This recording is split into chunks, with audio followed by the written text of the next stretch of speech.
Hey everyone, this is Rachel Youngoo from the ESPN Esports Podcast. Should Riot be scouting players out of high school? Is League of Legends following in the footsteps of traditional sports? We break it all down this week. Be sure to tune in. And now, Jalen and Jacoby on ESPN Radio. When I pop the trunk, head to day. I pop the trunk, I pop the hood. Now act stupid, I pop the trunk. Now give me up a phone. He is Jalen Rose. What up? I'm David Jacoby. And we are Jalen and Jacoby on ESPN Radio. What are we going to do, Jalen? We're going to people what they want.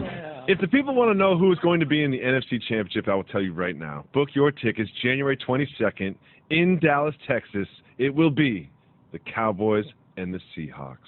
Cowboys, again, dominant, 9-1. Are you ready to say that they are one of the top two teams in the NFC? I am, because I went from watching them be a team that clearly should rely on one of the best offensive lines in football. The Raiders have to be mentioned in that conversation. And Ezekiel Elliott amongst the league leaders in rushing, and has really shown an ability to catch the football out of the backfield. Early, you were bringing Dak along slow. He was doing a lot more throwing underneath to Cole Beasley, every now and then getting it to Jason Witten. Hadn't really found Dez frequently. I know Dez dealt with some injuries, had a couple of games where he was targeted only a couple of times. Now that I see him going up the field to Dez on first down and goal and throwing a post-up touchdown pass to him, 2 overall on the day, it let me know that officially, yes, the Dallas Cowboys have what it takes to be in the NFC title game. If not the Super Bowl, but we'll get to that. One thing I loved about this particular performance from the Cowboys was they punted on their first 4 possessions. It did seem like one of those days where maybe they didn't have it. Maybe this was going to be the second loss of this season. They turned around, dominated the ball in the second half, and showed that they had the offense, that they can take over a game by air and by ground. What did you like that you saw from the Cowboys?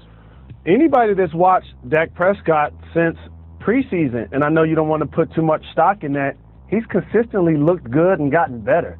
That's what I see. And there are going to be a lot of people that's going to split hairs about what's more valuable. Newsflash, the quarterback is more valuable. Ezekiel Elliott is having a terrific season, may break Eric Dickerson's rookie rushing record. But anytime you can have a quality quarterback that can run, that can throw, that gets touchdown passes, very few interceptions, and has led his team to 9 straight victories, the most in the history of the Dallas Cowboys franchise. I think because of that, his value has obviously been noticed, and it should be because he's doing a terrific job so far. One thing that went noticed by many was when he was drinking a cup of water on the sideline, finished it, and then went to throw it in the trash. We've all done this.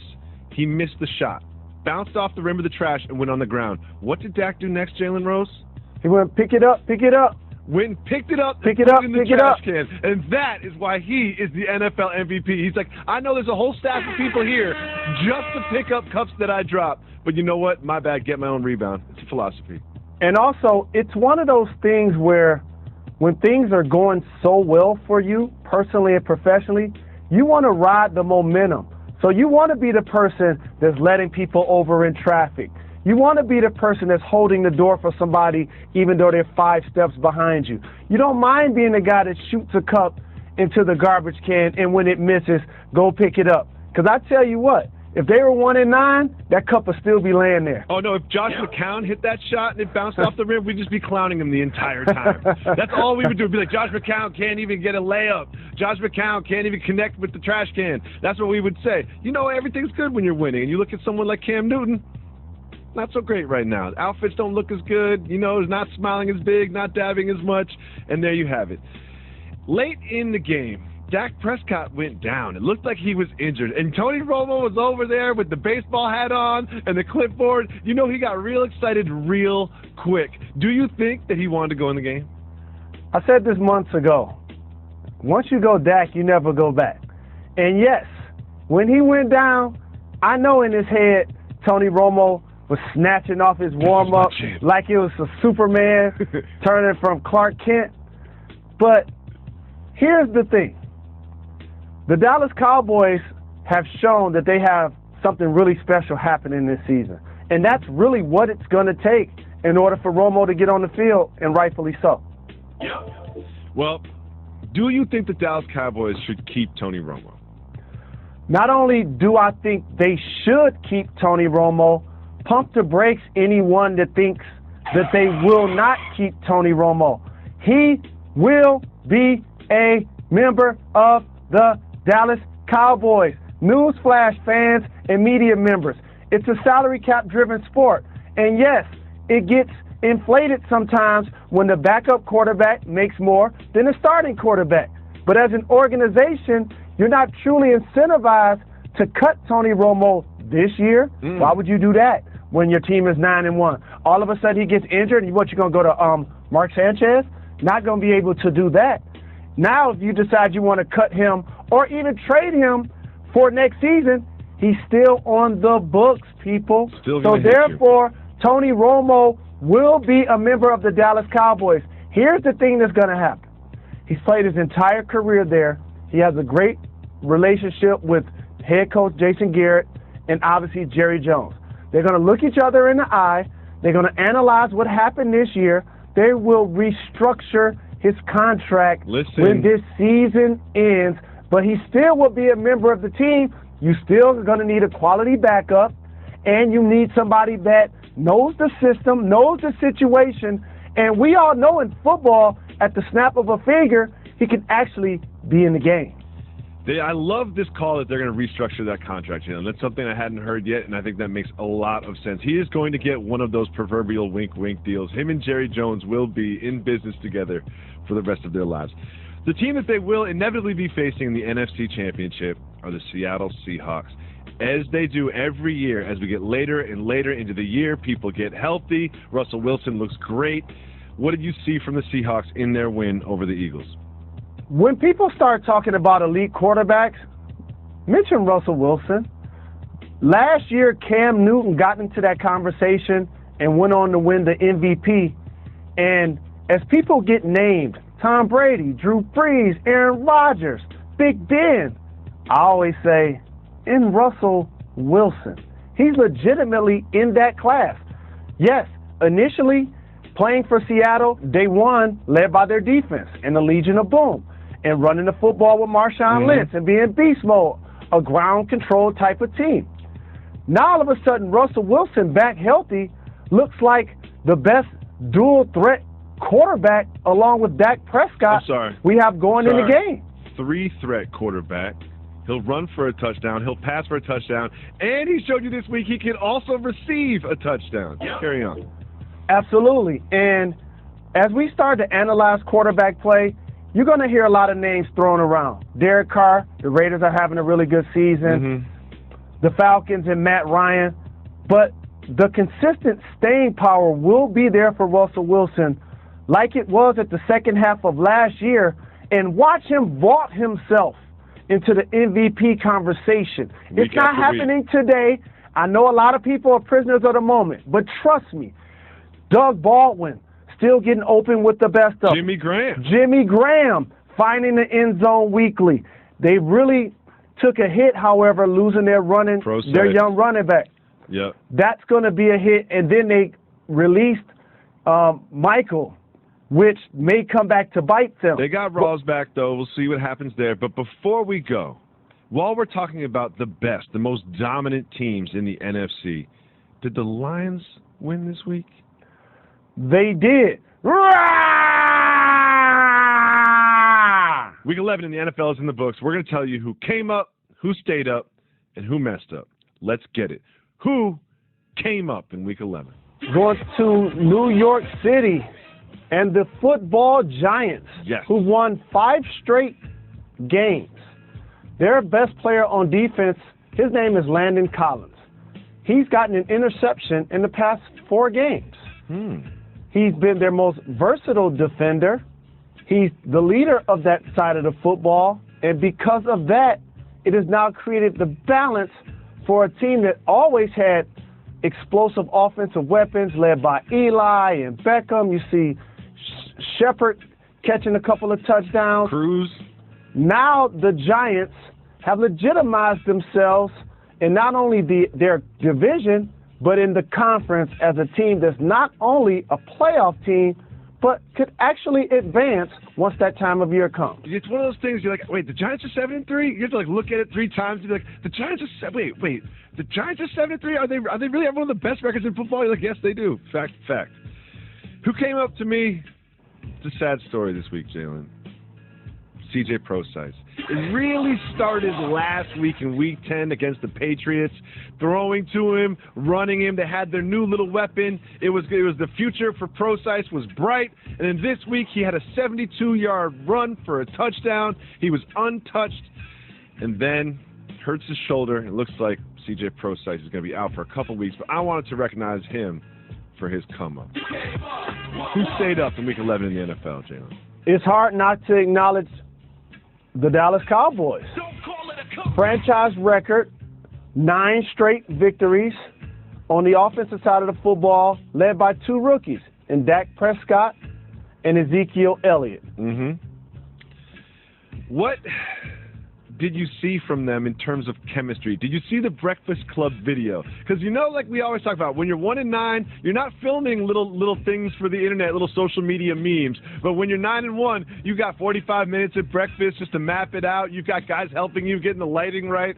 They're putting more time into their memes than a lot of teams put into their game preparation. And you are on top when you're on top of the internet game. And again, for me, it's now that I see Dez Bryant being used like one of the top weapons in football, that unlocks their offense. I saw him get it to Beasley. I saw him get it to Witten. Now that Dak Prescott is doing that, it's really impressive. And also, hey, Sterling Shepard, rookie for the Giants. Them boys, that represents the Dallas Cowboys. You can't argue over that one. The G-Men, Big Blue, that's your team. That's fair. One of the things I loved about the Cowboys this week is it was the Ravens defense they were doing this again. The Ravens defense quietly had one of the top 5 defenses in the whole NFL, and they had a lot of trouble stopping the Cowboys in the second half. Who stayed up for me? Big shout to Steve Smith. Caught 1,000 passes. Only the 14th guy in the history of the league to do so. Who stayed up for me? My man, who is slowly becoming one of my favorite personalities in the National Football League. My guy, Mr. You Like That, Mr. Ooey, Kirk Cousins stayed up. 375 passing yards, 3 touchdowns, 0 interceptions, 5th game with 300 yards, 3 TDs, and 0 interceptions in the last 2 years.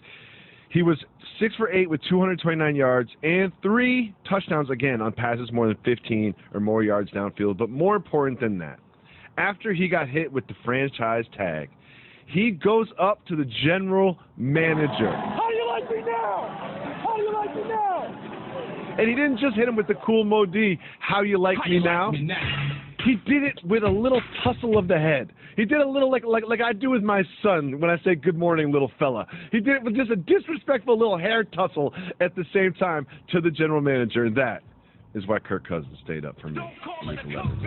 He actually gave him the Heisman. And it's refreshing that we're talking about the NFC East, not just because it's the home of what's deemed America's team in the Dallas Cowboys, and we're going to represent a large market East Coast bias. It's actually because they're playing good football to the point where the Eagles actually got off to a terrific start. Now, they're the only team in that division that's not over 500 currently. Who messed up? Let's get to the fun stuff. Who messed up this week in the NFL, Jalen? NFL kickers.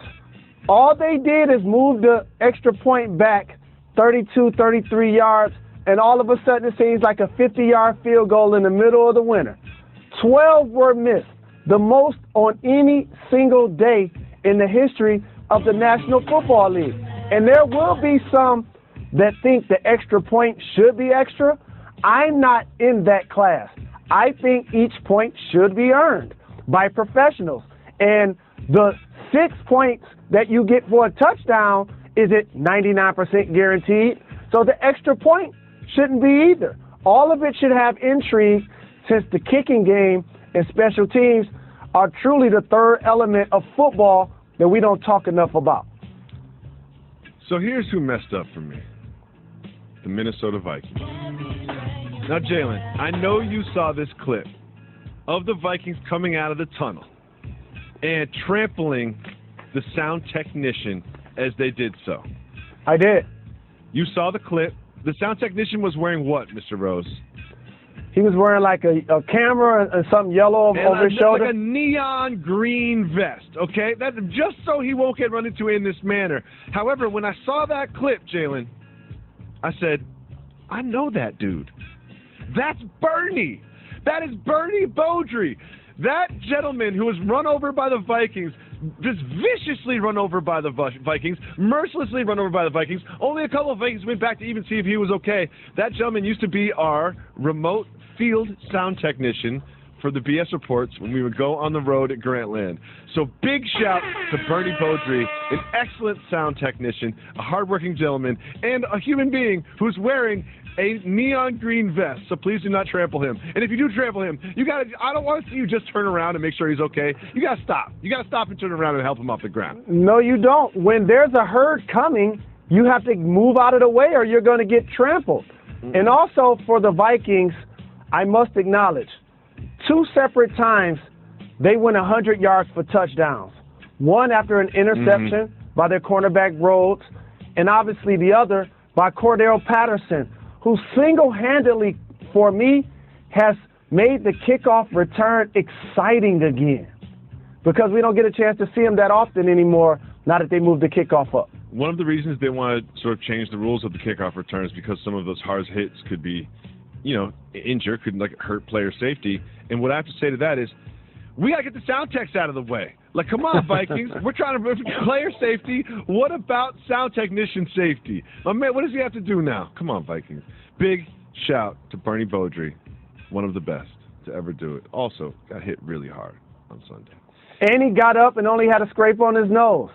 How would you have handled something like that? Broken glasses, though. He has broken glasses. Now, that's you know what? Those are probably prescription. It takes like 2 weeks for those things to come in the mail. Like, come on, they got to pay for his glasses.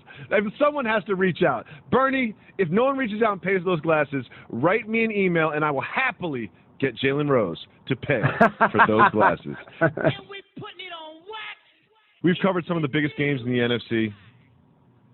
I've suggested that the NFC Championship is definitely going to be the Seahawks and the Cowboys. However, the Giants are 7-3 and peaking at the right time.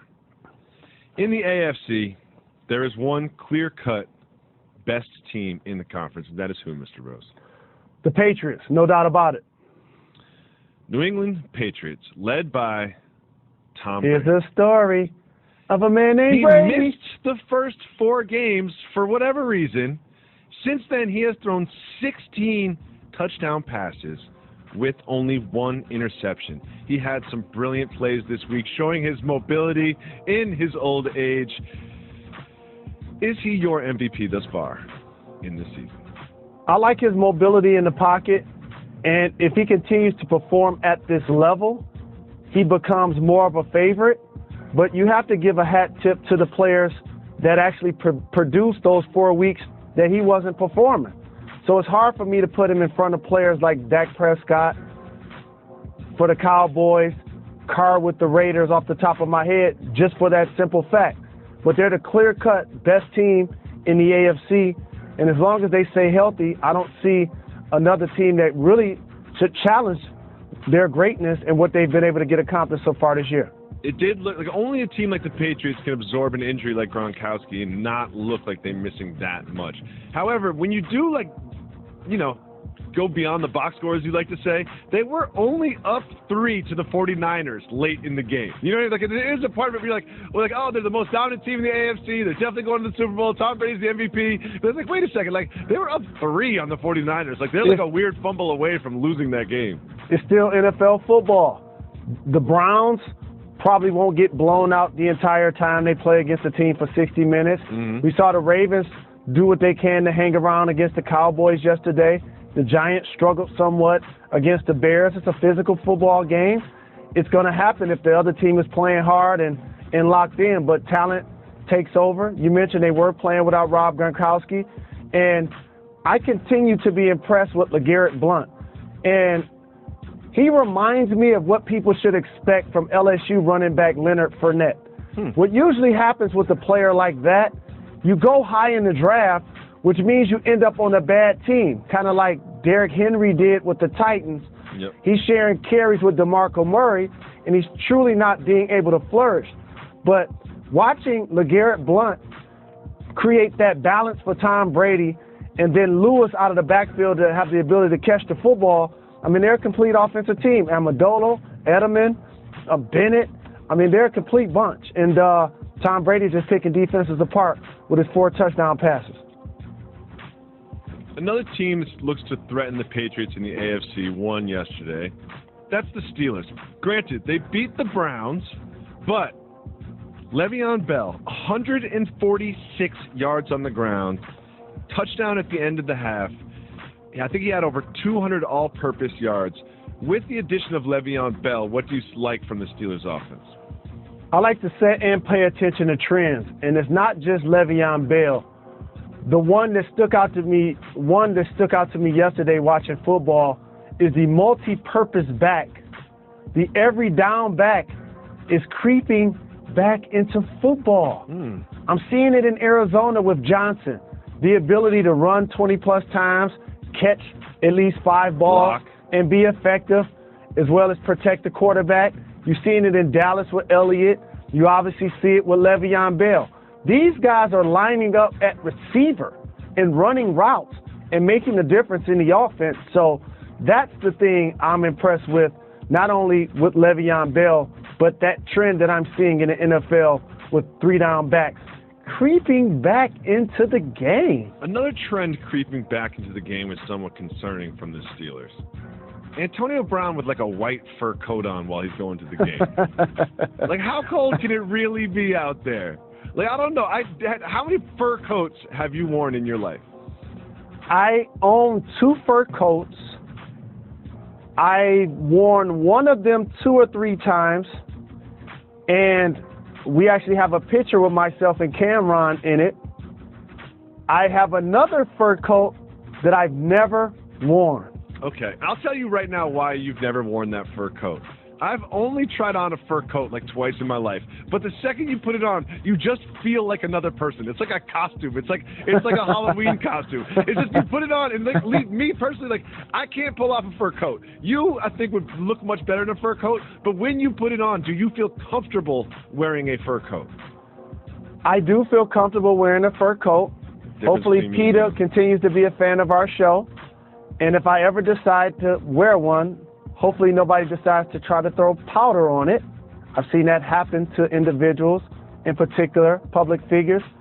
But in all honesty, I do like fur coats, but for some reason, like you just said, when I wear it, it feels like all eyes on me. It doesn't feel right. It feels like a spotlight. And you hang out with me, like we're not hanging out. Like if I go to an establishment and you're wearing a fur coat, I'm just like, no, Jalen, I'll see you tomorrow when you're not wearing that thing. It's one of those things that you almost feel a sense of guilt that you probably shouldn't feel, but it happens when you put on the fur coat. Well, Antonio Brown, of course, pulled it off, and the Steelers pulled off the win. And finally, I know we're talking about the best teams in the AFC, but I just want to give this team a shout because I love Rex Ryan so much. The Bills with another win over the seemingly hapless Cincinnati Bengals. A.J. Green cut it off for the season. What do you think about this disaster of a year for the Bengals? Another thing that stood out to me from watching 12 hours of football yesterday, that in Green Bay and in Cincinnati, and I don't get pleasure of saying this, they'll be looking for new coaches when this season ends. It does feel like that, especially with Green Bay's loss to Cool Mo D, Mr. How You Like Me Now, Kirk Cousins. Are you starting to like Kirk Cousins as much as I am? I'm starting to fall in love with this dude. It seems to me like after he wins a game, he just gets really excited and he can't really control himself, and he wants to scream catchphrases at microphones, and I fully support it. I fully support it. As long as he doesn't wear a fur coat, like I'm good with Kirk Cousins. Oh, I have a quick question. Did the Lions win this week?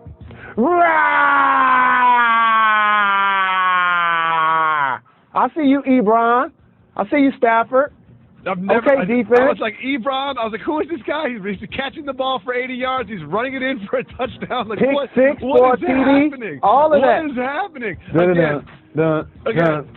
Another one bites the Did dust. the Lions trail in the fourth quarter? Another one bites the dust. Did they trail in the fourth quarter? Yes. At In home? each game this season, they've trailed in the fourth quarter, but they've won 6 of them and lost 4.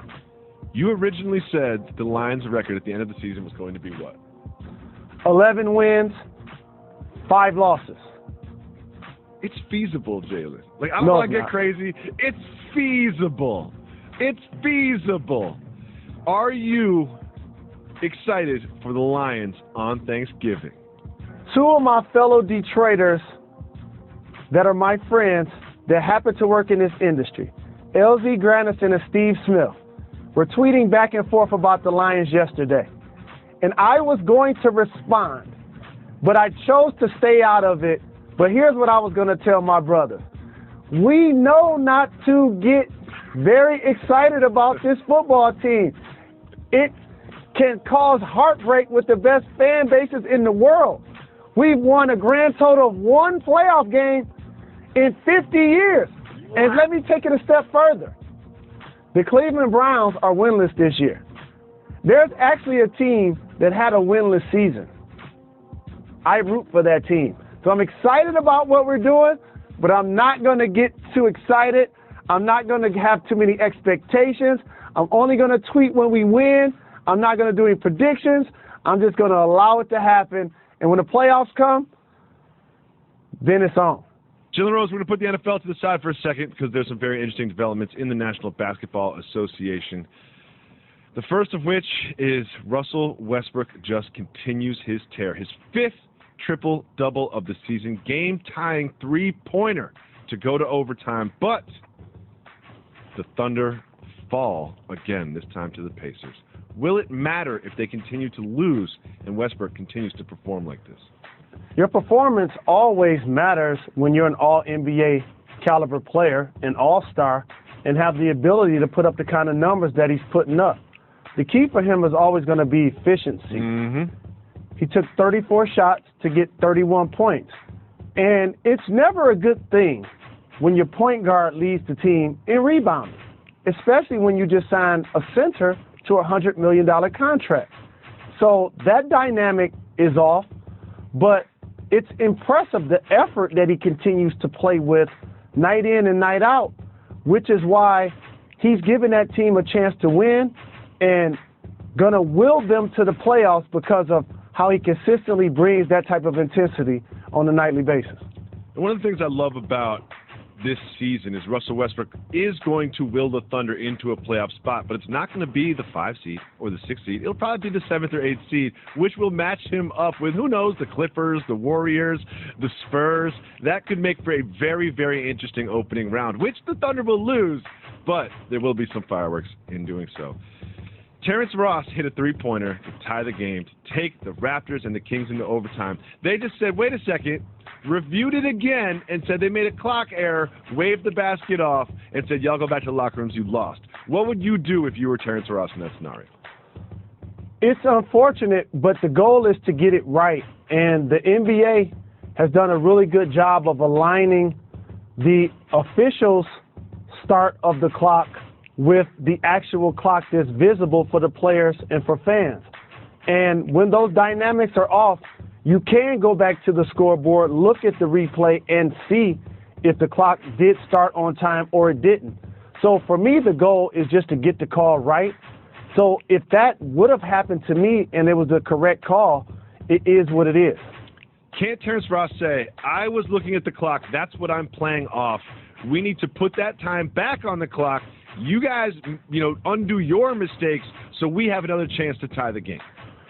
That's the unfortunate thing about having officials. There's going to be human error, and it does take place, especially in basketball, which has more judgment calls probably than any professional sport. Rookie calls, veteran calls, first quarter calls, fourth quarter calls, block, charge, 3 seconds, restricted area, reach, over the back.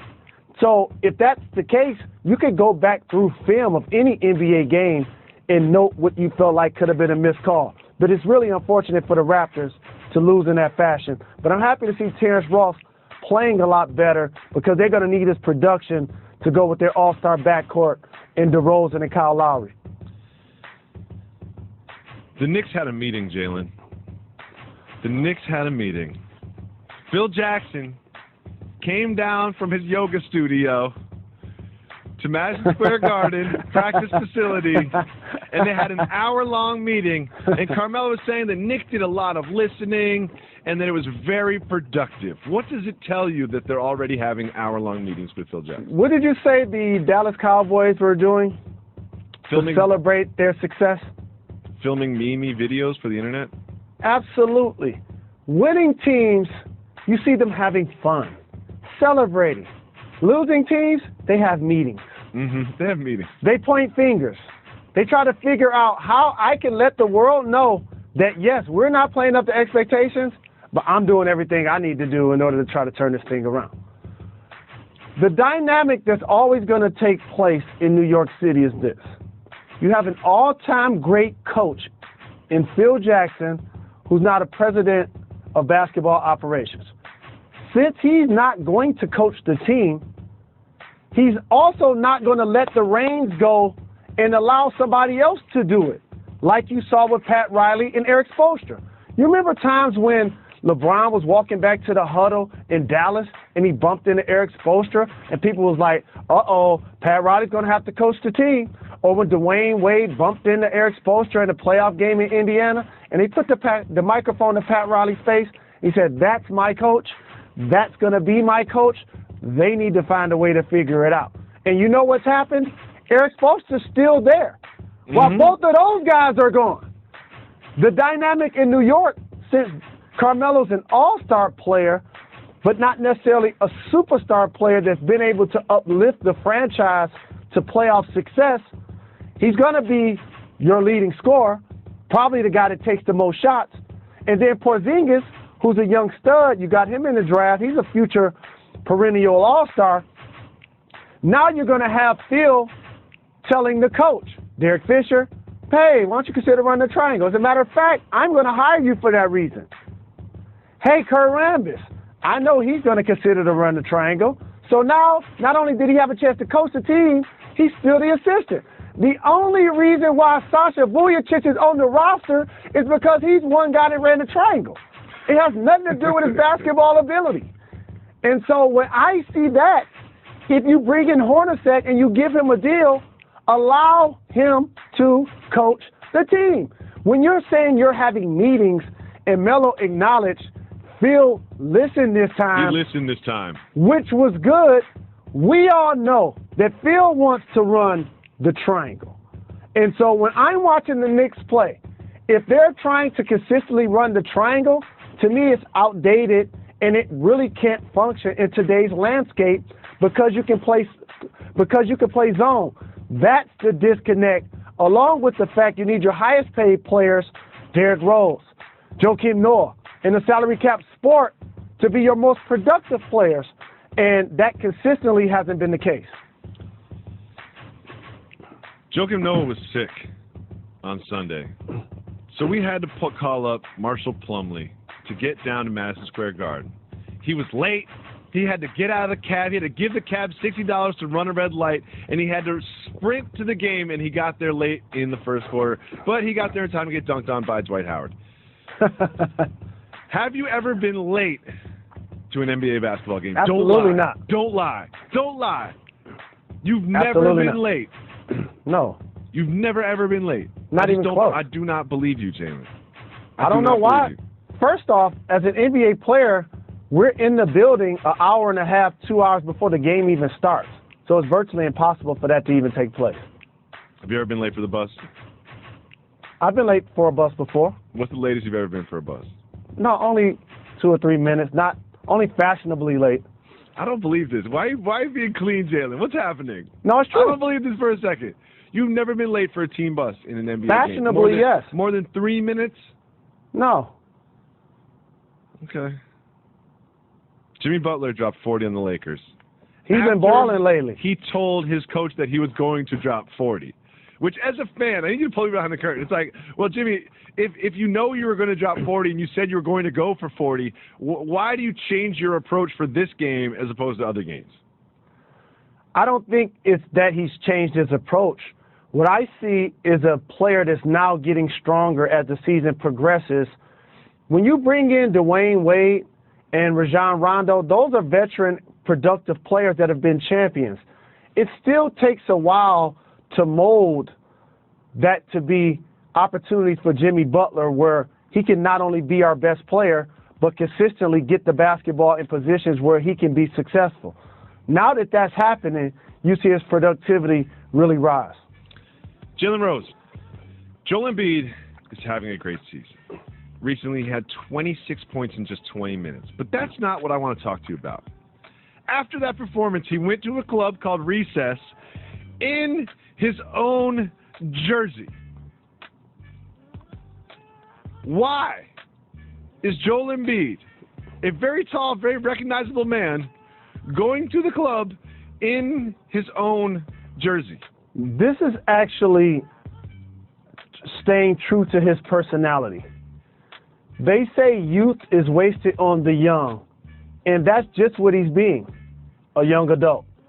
And playing in Philly, a team that we know has been a perennial lottery team with acknowledged tanking over the last couple of years, he's doing the opposite of what their top pick, Jahlil Okafor, did last year.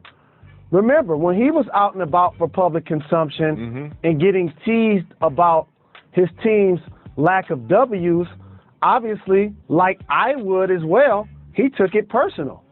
And so that led to him actually getting into an altercation when he was in Boston. Yep.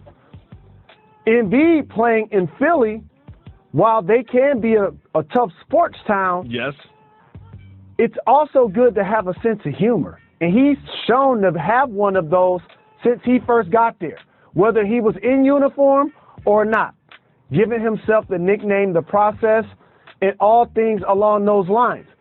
So if you would have said any other player, I would have had a different commentary.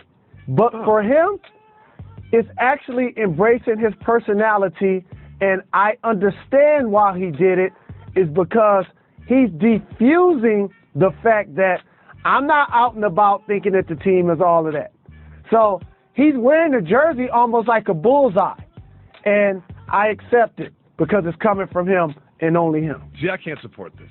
Like, I just can't support it. I just don't know why you would put on your own jersey with your own name, which is basically like a name tag, and you're over 7 feet tall. You're the only person over 6'6" in the entire club. Your jersey's red and loud. You're just asking for attention. It's just like, hey, come talk to me. I'm Joel Embiid. You know, which I guess is nice in a certain way, but for me it's just kind of like corny. It's kind of like when Paul George was in his own jersey when he was overseas on vacation. It's just like, hey, in case you don't know who I am, in case you're wondering who I am, you might recognize me, you might not. Instead of asking me who I am, here's my name tag. I'm Joel Embiid. Wearing your own jersey in public at a club is considered corny. He did it for that exact reason, though. Trust me, as a public figure, what he's basically doing is diffusing the hate that you can get spewed at you. And people always say to you, like, do you play basketball? Who are you? I know you're somebody, but who are you? He's like, yes, I am somebody. I'm Joel Embiid. It's no. Here.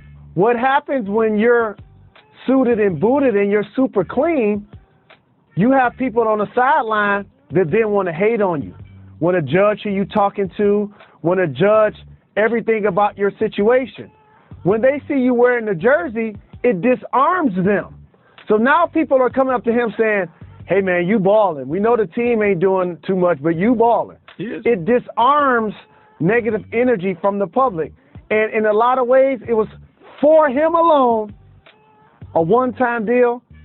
It was a smart thing for him to do. And I also do think that he knew that someone would take a picture of it. He's internet savvy. Someone would put it on the internet, and then people like us would talk about it and goof on him. And I think that he is on the joke. He is sort of my favorite young superstar because of the enigmatic personality that he has. Like, everything does kind of come with a wink-wink, everything he does, like the Process nickname itself, which he has trademarked.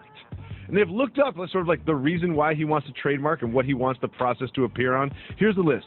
Rubber bracelets, children's books, non-alcoholic beverages, namely pre-bottled Shirley Temple drinks, cell phone cases, apparel, shirts, sweatshirts, shorts, sweatpants, hats, flip-flops. There's something that jumps out as a great idea.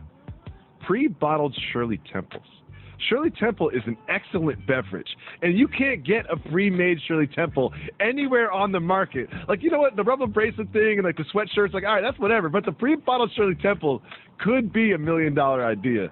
Big shout to Joel Embiid. Would you buy a pre-bottled Shirley Temple? Too much sugar. I would not. Kanye West did a concert in Sacramento. Okay? He came out an hour and a half late, did 2 songs, and then went on a rant about all kinds of stuff. And then he left. Here is none other than DeMarcus Cousins, also known as Boogie! Here's his reaction. Kanye performed 3 songs and bounced. Hey, bounce, dog. He bounced on us, yo. Kanye bounced. He just bounced. DeMarcus Cousins is up there in the suite. He's ready to hang out. He's ready to listen to Kanye. He does 2 songs, goes on a rant, and then leaves. What would you think if you bought a ticket to that concert?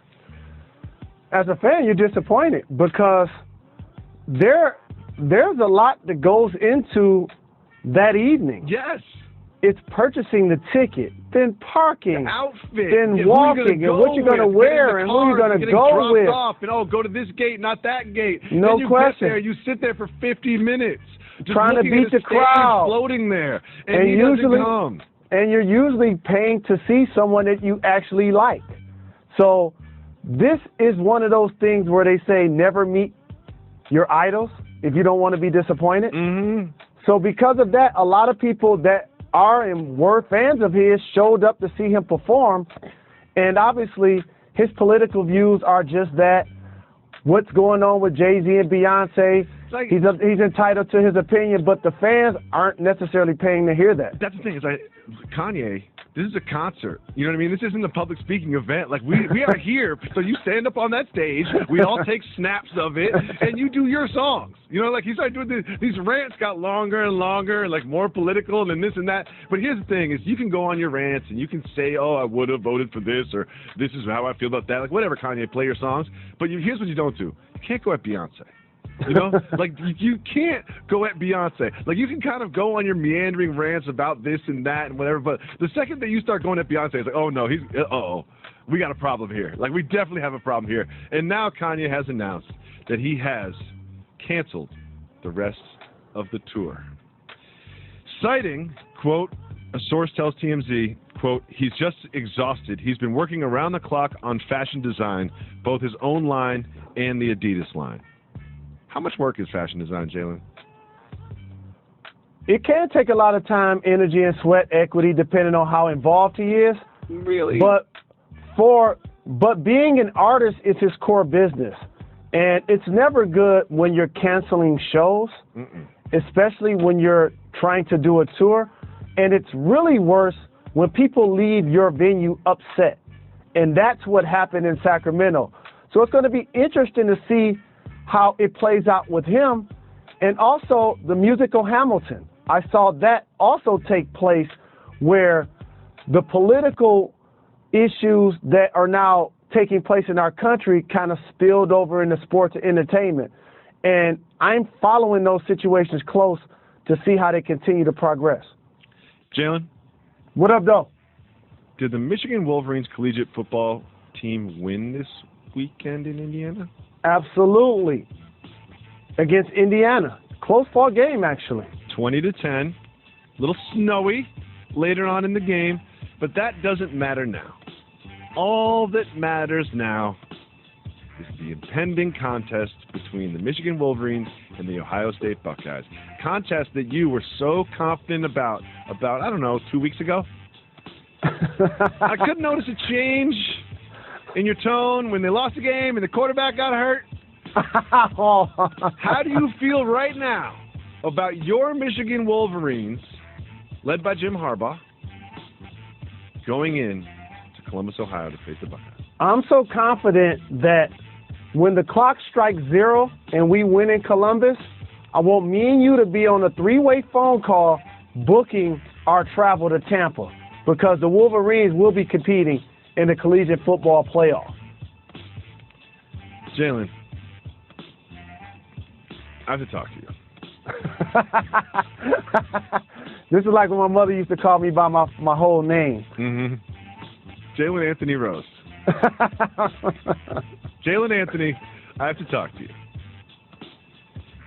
Anthony. The NFL, sort of like some sort of like NFL group of NFL thinkers, they put out a recommended head coaches for NFL teams. It's sort of a list of people that are available, defensive coordinators, offensive coordinators. You know, some really interesting names are on that list. The most interesting name on that list, at the top of that list, was none other than Jim Harbaugh, the head coach of the Michigan Wolverines. Why is this happening? Why are people already looking at the success that's happening in Ann Arbor and saying, ooh, we could take that and we could put that in Cincinnati. We could take that, we could just drive it down the street and put it in Detroit. Do you think he will continue to coach the Michigan Wolverines beyond this season? And the number 2 candidate is a member of the Detroit Lions. I saw that list. The reason why he's head and shoulders above that list, I'll give you a couple of case studies because we can look in the rearview mirror. We can look in the rearview mirror, and hindsight can be 20/20. You remember when he was coaching the San Francisco 49ers? In the Super Bowl. They made it to the Super Bowl. Not only did he allow Alex Smith to be productive, used him as an asset, and moved him to Kansas City, he also developed Colin Kaepernick and started him at a time where it was not popular. And then that guy led them to the Super Bowl. Has not been the same football player since. And earned a $100 million contract in the process. Now, a couple of coaches later, they have Chip Kelly, and they have 1 win this year. Look at the Michigan Wolverines before he took over.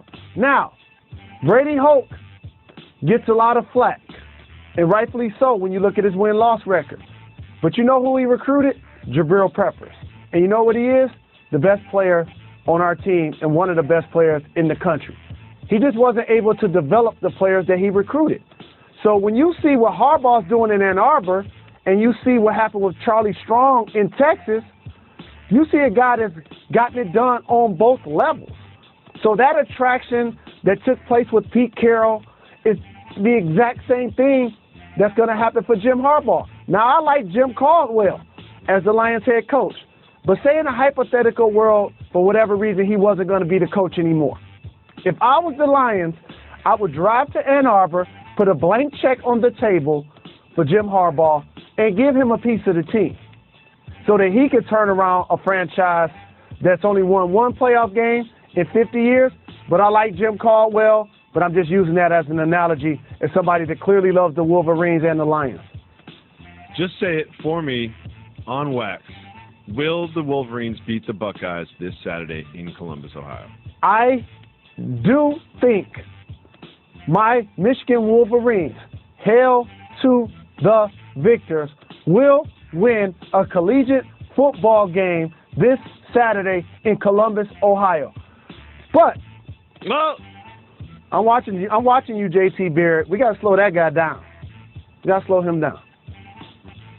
We'll see. It will be a very exciting week, not just watching that game, but talking to you about that game for the next couple of days as we head into the holidays. Netflix spent $40 million on 2 Chris Rock specials. It's a lot of money. We now have reports that they have acquired 3 Dave Chappelle specials, one of which from his most recent tour and 2 from his personal comedy vault. Now, here's where I got to pump the brakes for a second. Wait, he already did these? Like, Netflix is buying, basically, like, his home videos? For how many millions of dollars is that? Like, if I'm Netflix, like, I'm not just going to buy, like, no. You got to come up with some new stuff and do a new show. Are you excited about the Chappelle Renaissance? I am. It kicked off with Saturday Night Live, where he did an amazing job. Dave Chappelle is one of my favorite comedians, not only stand-up, but clearly his program was a classic, and I miss it so very much. And Chris Rock as well. Being fans of Richard Pryor and Eddie Murphy, I learned to distinguish what I felt a great comedian was, or somebody that not only was good at their craft, but I actually felt like was funny. And here are a couple of distinguishing factors for you to look at if you want to decide, I guess, if a comedian is funny. What's up? Do they have classic stand-ups? Mm-hmm. And or what's the best movies that they've been in? Okay. One thing I find interesting, and look, this is one of my favorite humorists to ever walk this planet. But if you take a look at their filmography, you will not be particularly impressed by the string of movies that Chris Rock has appeared in. CB4 is one of my favorites of all time. But if you look just at all of the movies that he's appeared in, not too many classics jump off the page at you. Also, there's a third criteria I must add. That's having a successful television show. Oh, so now you have to be stand-up, TV show, and movies. Those are three things that you look at. It's almost like when you're judging an athlete, you're going to judge their attributes. If you're trying to judge, is this comedian really funny? I try to look at what's the best movie that they've been in. Have they been on a successful television show? Have they had a successful stand-up? Those are three criteria that I look for. Okay, that's fair. The Foot Locker CEO just came out and said, you know what? The new Steph Curry shoes aren't exactly flying off the shelves the way that we thought that they would. All of a sudden, this Under Armour stock has dropped. It's plummeted. And as someone who has played in these shoes, when I wore them, what did you say? Those are cold. Exactly. Like these are the best ones that they've ever come out with. Everybody needs to know this. Like, these are the best ones they got. I was like, I need some of them. These aren't coming off. Don't holler at your boy. For real, why is this not working? And it makes me ask this question: has Kevin Durant eroded some of Steph Curry's popularity from last year? We're not going to blame Kevin Durant for Under Armour stock dropping. What has happened is the purchaser can be fickle. And there are a lot of things in the marketplace, especially for the holiday season, and there are tiers to things that people like to purchase. And if they don't think that that's the hottest and most current thing for them to buy, and it doesn't give fans that cool factor, it allows, in this case, the shoe sales to plateau. It's something that happens in the gym shoe industry all of the time. Yep. Jalen Rose. You're not a reporter, you know? You're never going to see Jalen Rose reports on the crawl at ESPN. They're never going to send out a company-wide email saying, we've got new news because Jalen Rose told us this. Can I tell the fans why? Just quickly. Because you got to reveal your sources. In order to break a story, you have to tell the newsroom who told you and or show them your email and or text from that individual. And you can't just reply, like I'm sure you did, don't worry, I got this. You know? I'm sort of like, yeah, we'd love to report that, Mr. Rose, but we need to see the emails. We need to just follow this up. We need to just make sure that we have different sources and corroborate everything. You just reply like, nah, click send. Not going to be able to do it. Well, since those people on those emails can't stop us from saying whatever we want into these microphones right now on this program, do you know anything you'd like to tell us? There's a big announcement happening downtown Detroit on Tuesday that will acknowledge my hometown Detroit Pistons officially moving back into the city to play professional basketball. As someone who spends a lot of time in Detroit, what does that mean for the city exactly?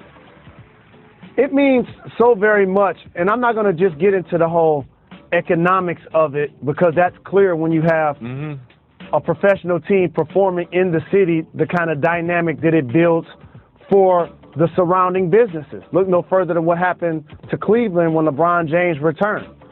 But also, when your team plays in a city, it automatically ignites your fan base because it allows the casual fan to still support the team regardless of its record. Sometimes playing in Auburn Hills, if it was a team that was contending, then of course you don't have the problem of consistently having attendance. But if the team isn't so very successful in contending, then your fan base is going to fluctuate based on who you're playing because they have to drive from the city limits to actually go watch the team perform. So for the team to be playing downtown, the only professional team that we have of the major sports that currently does not play downtown, the Red Wings, the Tigers, and the Lions all do. Now to add the Detroit Pistons to that mix is going to be phenomenal for the city, and I'm so very happy that Tom Gores, Platinum Equity, Arm Tellem, so many people that have been working on this deal for the last couple of years have got it done. And as a fan, as someone who grew up in Boston and New York City, the fan experience is so much better when you can kind of get out of the subway train. You're still downtown. The surrounding bars and restaurants. You can have a drink after the game and still talk about it and walk around the streets. It's so different if you're going to a Celtics game versus a Patriots game. It's so different if you're going to a Yankee game or a Knicks game versus a Giants game where you have to go to New Jersey. Like, the fan experience is so much richer when you kind of have that pre- and post-game atmosphere and attitude. And I'm so happy that the Pistons are finally coming back to Detroit. Coming home, I'm coming home. Steve Kerr got in trouble. He went on the radio and started talking about how NBA referees never call travels. Now, every single person that watches an NBA game knows that the travel rule is elastic. It stretches and constricts depending on the player that's doing it, the situation in the game, and frankly, what it looks like. I'm just going to ask you a direct question. Should the NBA crack down on traveling violations, as Steve Kerr suggested? Yes, just call it as you see it, because these players are so quick, agile, and athletic, they don't need an extra step in order to be explosive. And so what ends up happening is that now becomes an integrity question that the league has to answer that you just brought up. Are we going to call it on the best players and not so much on the role players?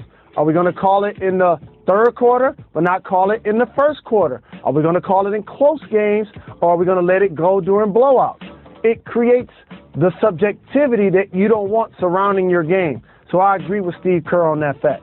Do you agree, like me, that travel is not like an out-of-bounds call and more like a pass interference call where it's a little bit of a judgment thing going on? Like, it's not just, 2 steps and that's it. It's how awkward it looks, sort of like who has the ball, or maybe you can shuffle a pivot foot but just not drag a pivot foot so it gives you an advantage. Like, for me, it's not, it needs to be 2 steps. We need to crack down and live by the rule book. It's a little bit more like, yeah, this is getting a little extra. Let's just not allow this to go too far.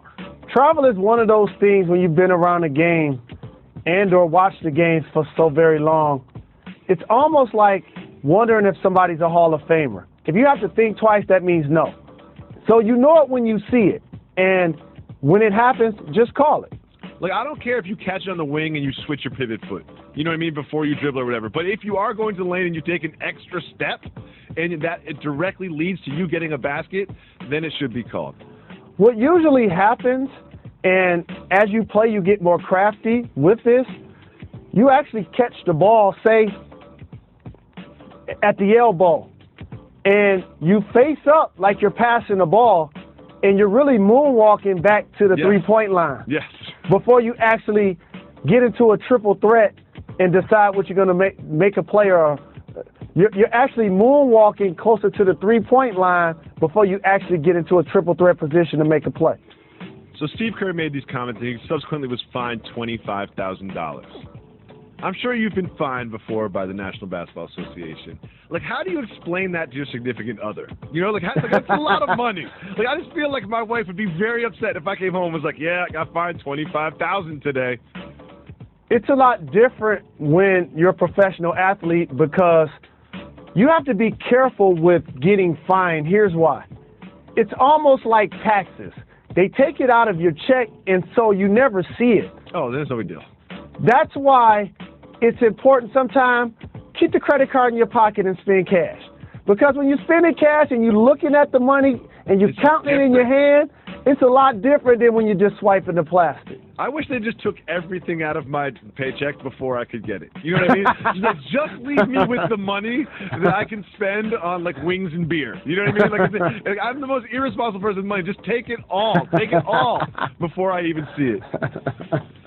Draymond Green, who has announced that he's going for Defensive Player of the Year, had this to say when the Bucks went at him on a game-winning play. Quote, I think that's disrespectful to me.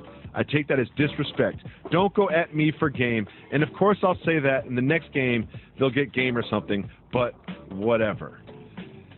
Do you notice when a team runs a play at you for the game or after a timeout? It's not just for the game, it's during the game. Because usually it used to happen more in the NBA when you can play one-on-one. Now you can zone up a lot more. The league used to continue to run plays that worked. Now you're actually watching your favorite team play. They do something and it worked, and they probably don't go back to it for another handful of possessions. That's how the league used to be.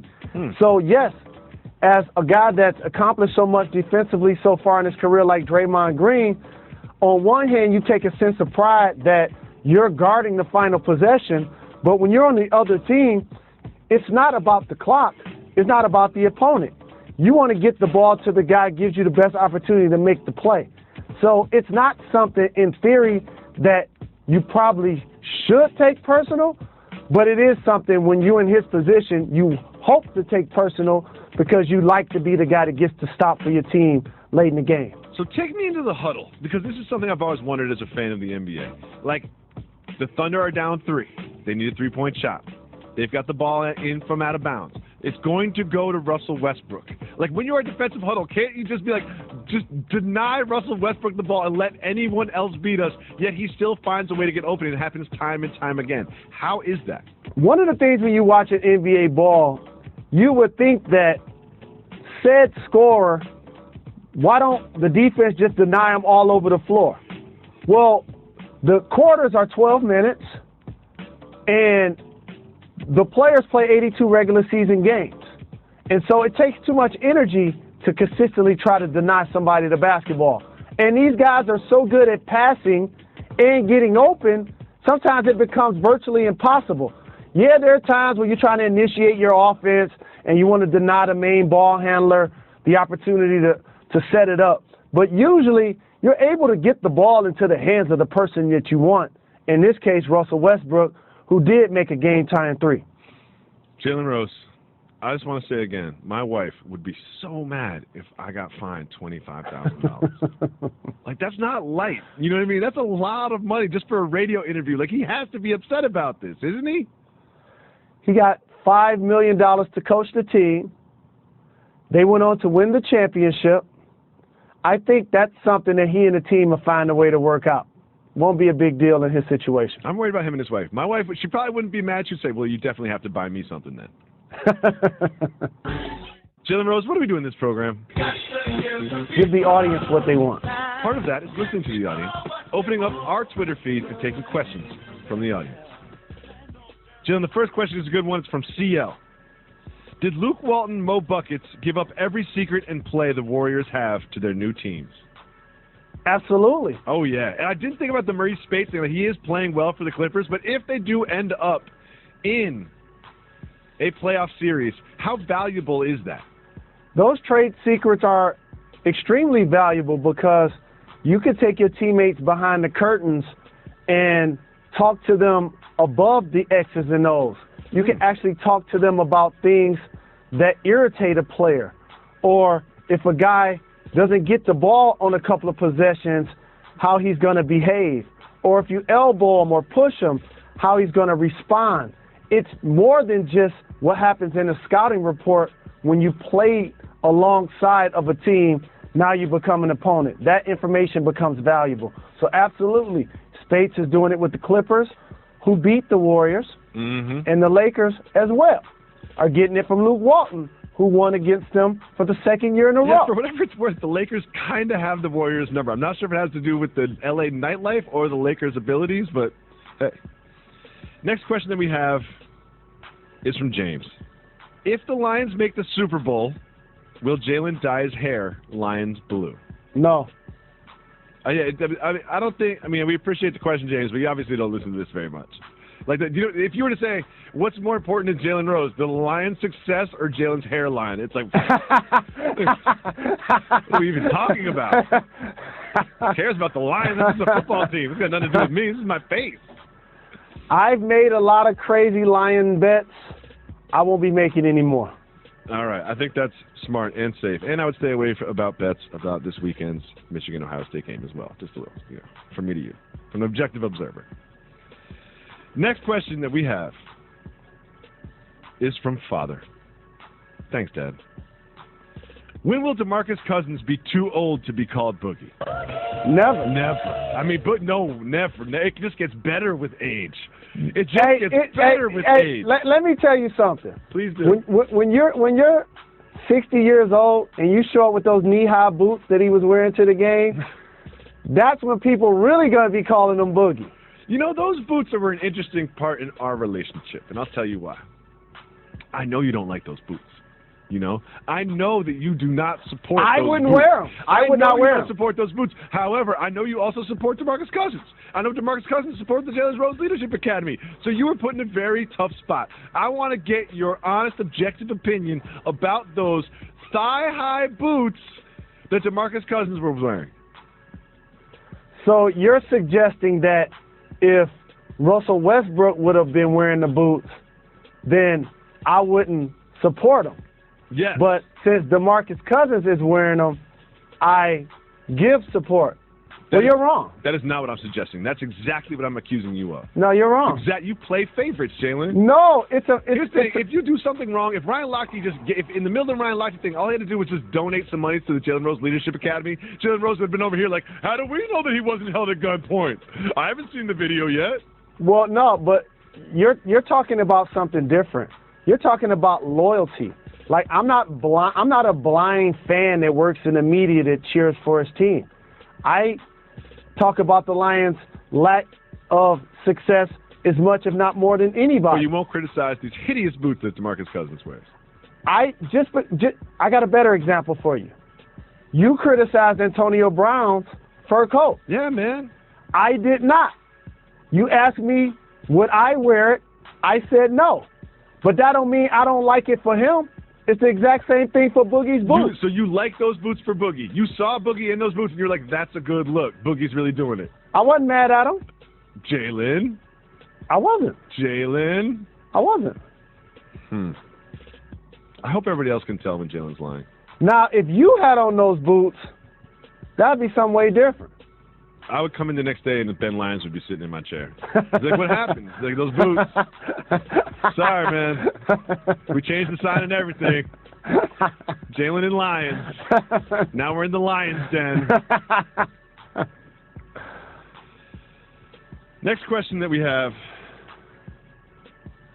is from Gustavo. Has the West been better than the East this past decade? Yes. Overall. Overall, maybe. Here's how I'll answer that question. As the best player in the Eastern Conference and the best overall player in the game, being in the East allowed LeBron James a rite of passage to the NBA Finals. He disarmed his future Hall of Fame counterparts. He went and played with Wade for a couple of years. Carmelo Anthony hasn't been able to consistently lift his team to the playoffs. Dwight Howard just got back to the East. And I did say those four names for a reason. They will all be in the same Hall of Fame. Now, for the West, great players have had to endure other successful Hall of Famers to the point, since the late 90s, only 5 total teams have actually won the West. I know this by heart. Tim Duncan in the Spurs. Kobe in the Lakers with Shaq. Oh, and by the way, Duncan did have Ginobili, Parker, and also Kawhi Leonard. The Dallas Mavs, twice and won a championship. The Golden State Warriors, twice and won a championship. And the Oklahoma City Thunder when they had their big 3 in tow. So the West has been on lock. And you basically had to be led by an MVP or a Hall of Famer to win the conference. Did you hear today that the U.S. Soccer have let go of Jurgen Klinsmann? I did. Here's the thing. You know when all your bosses are having a meeting and you're not invited, you're about to get fired. You know, that's just how it works. It's like I heard that like Bruce Arenas was calling this meeting. It's just like, you know what, you should just pack up your desk right then. I wasn't a big fan. I look forward to them moving forward. Another question we have from the Chosen One, who always sends us great questions. Big shout to him. What's your favorite thing to watch on Thanksgiving besides football? There's nothing but football to watch. I'd say I watch like the first person fall asleep or like the guy that snores on the couch. You know what I mean? Like there's not much going on. I also like to watch football. I like to watch dishes pile up in the sink and look around the room and be like, I wonder who besides me is going to do this. You know, that's another thing that I watch. So I have a holiday tip. Uh-oh. Especially for those that are hosting Thanksgiving dinner. This is going to save you a lot of time, a lot of heartache, a lot of headache, a lot of energy, and a lot of manpower. I know you want to use the fine china. Use paper plates. No one's doing that. Paper cups. No, you're not using paper plates in my house. That's not happening. If you come over to my house for Thanksgiving, we're not using paper plates, Jalen Rose. You're not using paper plates. You know what? You say that, I know as a fact that you will not be eating from a paper plate on Thanksgiving. I know I'm not hosting. I know that you won't be doing that. Let me just. Here's a quick Thanksgiving suggestion for everybody as they make their plans. Go to a restaurant. Let me just tell you about this. Go to a restaurant. Let me tell you why. No cleanup. You're in and out. You leave your house. When you come home, your house is the exact same as you left it. No leftovers. You know what I don't want to eat the day after Thanksgiving? The exact same thing I ate on Thanksgiving. Oh, man. I want You're all wrong that there. food to stay there. I want everything clean and tidy. You're dead wrong. The next day for lunch, I want to maybe get some Chinese. Maybe I'll get some poke. You know, I'll get a little You're ramen dead noodle wrong. soup. Something else. I do not want Thanksgiving leftovers. No, there is nothing like eating the turkey on Thanksgiving Day and then eating a turkey sandwich with cranberry the next day. That almost is American, like apple pie. You really going to act like you're going to eat from a paper plate on Thanksgiving? I'm saying if you're hosting, I would just give a tip. Last time I had people in my house, everybody had paper plates. The place was spotless by the time everybody left. Thank you so much for listening on ESPN Radio, for watching on ESPN2. Thank you. ESPN News, and subscribing. Thank you. To the Jalen and Jacoby podcast. You're far too kind.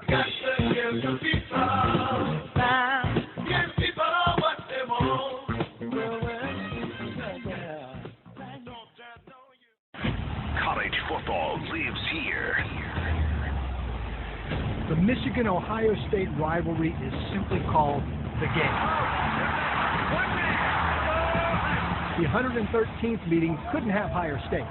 The winner is very likely going to earn a berth in the college football playoff. Coverage begins Saturday morning at 11 Eastern on ABC and on ESPN Radio. Presented by Dr. Pepper. North Carolina is still alive for the ACC's Coastal title. It's North Carolina State's final shot at bowl eligibility. Coverage begins Friday morning at 11:30 Eastern on ESPN and on ESPN Radio.